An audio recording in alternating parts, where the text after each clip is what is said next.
国军欠人，去年部队编制和现有的比例，敢若78%。另外，甘愿了钱嘛，要提早退伍的人数嘛，逐年咧增加。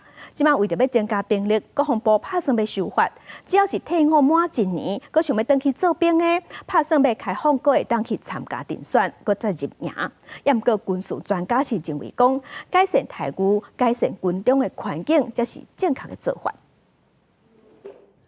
国军人力食来，去年的部队编现比只存78%，比作战标准的85%加真侪，互国军战力导红灯，加上甘愿赔钱，也要提前退伍的军事官人数逐年增加，去年就达到1565人，活4年增加4倍。加使用退场机制的军事官原本袂当搁入营，也毋过国防部拍算修法放宽，只要退伍满1年，就会当搁参加遴选重新入营。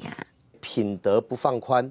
体位不放宽，不影响国军的战力状况下，让因为个人选择离开部队的人可以在回营服务，对国家战力提升有所帮助。刘毅认为，这退场搁入营服役的军事官都是极战力，因为国军做出这个决策，恐惊只是治标无治本。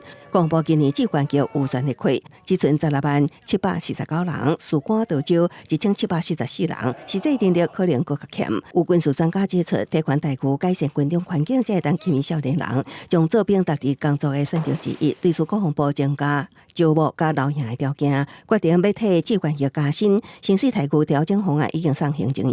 我们以弹药兵跟油药兵来讲，他们虽然说是2线单位，但是他要去前线补给。其实敌方的飞弹或长程火力，他们就专打第2线。战争的情况下，这样算起来，他算是战斗部队呢，还是战斗勤务部队？所以不好分嘛。所以其实外国一般来说，他们不会区分这种所谓战斗加级。